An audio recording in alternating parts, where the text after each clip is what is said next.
सन 1900 भारत की आबादी लगभग 30 करोड़ के आसपास थी, लेकिन इन 30 करोड़ लोगों की आवाज कहीं दर्ज नहीं थी। देश का नाम भारत था, लेकिन सत्ता ईस्ट इंडिया कंपनी और फिर सीधे ब्रिटिश क्राउन के हाथों में थी। भारत की जमीन पर भारत का राज नहीं था, और यही उस दौर की सबसे बड़ी सच्चाई थी। उस समय भारत की लगभग 85% आबादी गांवों में रहती थी। गांवों की सुबह सूरज निकलने से पहले शुरू होती थी। किसान दिन के 12 से 14 घंटे खेतों में मेहनत करता था, लेकिन फसल पर हक उसका नहीं होता था। लगान इतना ज्यादा था कि कई जगहों पर किसान अपनी कमाई का 50% से भी ज्यादा अंग्रेजी सरकार को देने पर मजबूर था।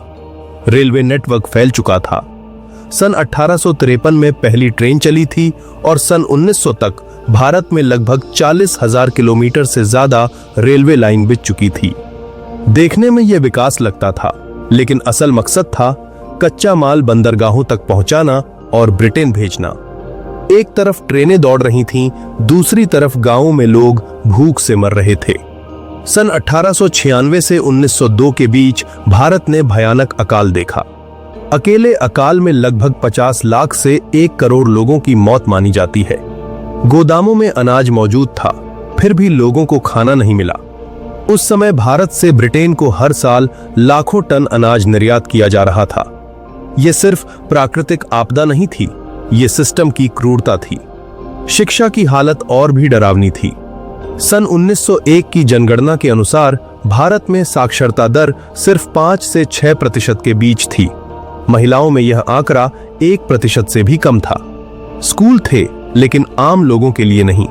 अंग्रेजी शिक्षा का मकसद भारतीयों को समझदार बनाना नहीं, बल्कि आदेश मानने वाला कर्मचारी तैयार करना था। शहरों में तस्वीर थोड़ी अलग दिखती थी। कलकत्ता, बंबई और मद्रास जैसे शहरों में अंग्रेजी इमारतें खड़ी थीं। क्लब, चर्च, कोर्ट और सरकारी दफ्तर थे, लेकिन इन जगहों पर भारतीयों का प्रवेश सीमित था। कई क्लबों में साफ लिखा होता था, इंडियंस नॉट अलाउड। ये सिर्फ शब्द नहीं थे, ये पूरे समाज को नीचा दिखाने की नीति थी। महिलाओं की स्थिति बेहद सीमित थी। औसतन एक महिला की उम्र 30 से 35 साल से ज्यादा नहीं होती थी। कम उम्र में विवाह, बार बार गर्भधारण और इलाज की कमी ने महिलाओं की जिंदगी छोटी कर दी थी। फिर भी इसी दौर में कुछ महिलाएं शिक्षा, समाज सुधार और स्वतंत्रता की बात करने लगी थीं। हालांकि इतिहास ने उनके नाम बहुत कम दर्ज किए। धर्म उस समय लोगों की पहचान भी था और राजनीति का हथियार भी। अंग्रेजी सरकार जानती थी कि अगर भारत को बांटना है तो धर्म सबसे आसान रास्ता है। सन 1900 तक समाज के अंदर दरारें साफ दिखने लगी थीं।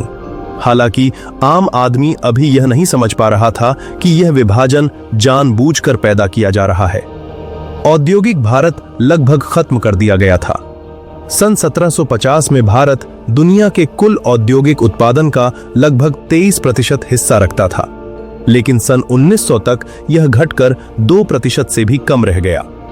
बुनकरों की उंगलियां काटने की कहानियां सिर्फ अफवाह नहीं थीं, यह उस दौर की हकीकत थी।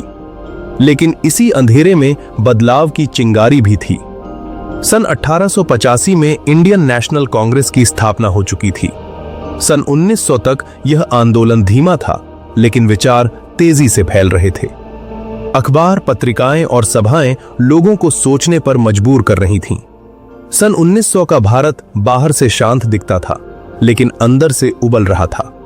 यह वह समय था जब आजादी की लड़ाई ने अभी रफ्तार नहीं पकड़ी थी, लेकिन बीज बोया जा चुका था। आने वाले 47 साल में यही भारत दुनिया के सबसे बड़े साम्राज्य को चुनौती देने वाला था।